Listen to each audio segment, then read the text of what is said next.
आज हम पढ़ते हैं river of India. River of India यानी कि भारत की नदियाँ।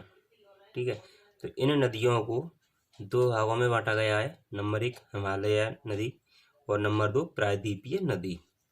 ठीक, तो इसमें सबसे पहले देखते हैं सिंधु नदी मानसरोवर से निकलती है।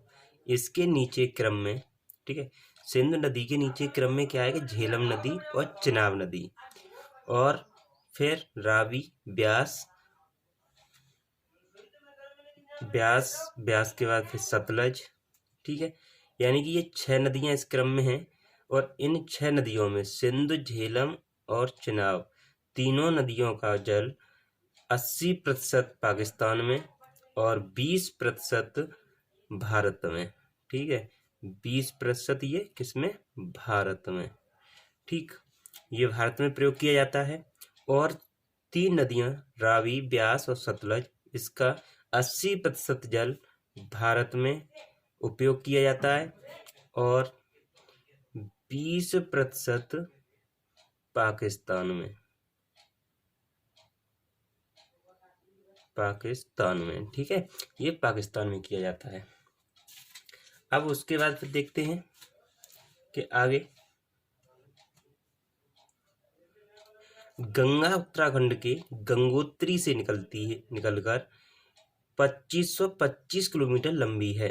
यानी कि गंगा नदी है उत्तराखंड के गंगोत्री स्थान से निकलकर 2525 किलोमीटर लंबी है।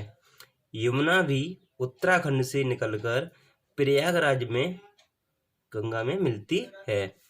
ठीक है, प्रयागराज में मिलती है। जो मिलती है वो किस में मिलती है? गंगा में। फिर उसके बाद आती है अलकनंदा। तो अलकनंदा और भागीरथी दोनों मिलकर गंगा को बनाती हैं। यानी कि अलकनंदा नदी और भागीरथी दोनों नदी मिलकर के गंगा को बनाती हैं। भारत की सबसे लंबी सहायक नदी यमुना है। यानी भारत की सबसे लंबी जो सहायक नदी है वो यमुना है, और वो यमुना नदी किसकी है? यानी सहायक गंगा की।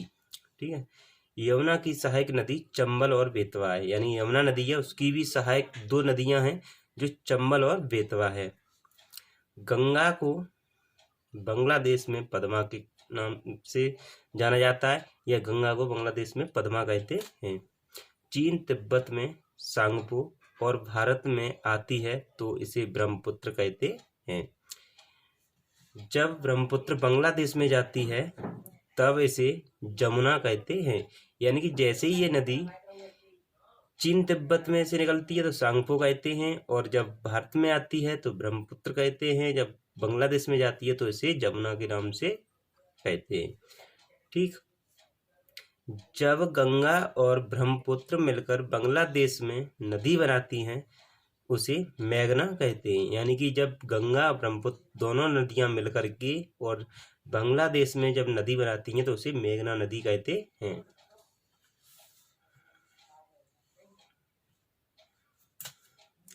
विश्व का सबसे बड़ा डेल्टा सुंदरवन डेल्टा है। यानी कि जो विश्व का सबसे बड़ा डेल्टा है वह सुंदरवन डेल्टा है, और ये सुंदरवन डेल्टा गंगा और ब्रह्मपुत्र के मिलने से बनता है। ठीक है, तो इसमें मेघना वन पाया जाता है जिससे इसे सुंदरवन डेल्टा कहा गया है।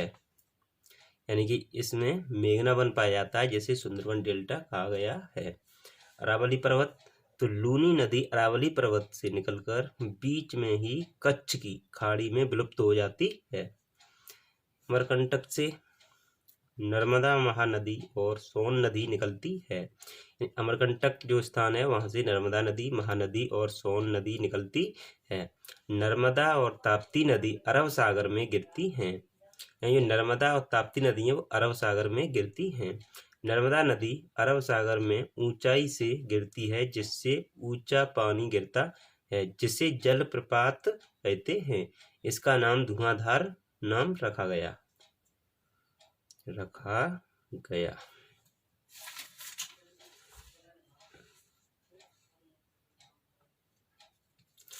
नासिक से गोदावरी नदी निकलती है जो अरब सागर में न गिरकर बंगाल की खाड़ी में गिरती है।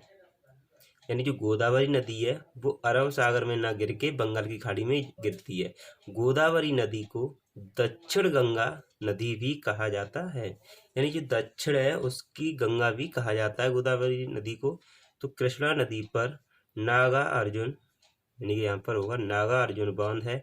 सतलज नदी से ही इंदिरा गांधी नहर भारत और विश्व की मानव निर्मित सबसे बड़ी नहर है। इस तरीके से ये पूरा हुआ।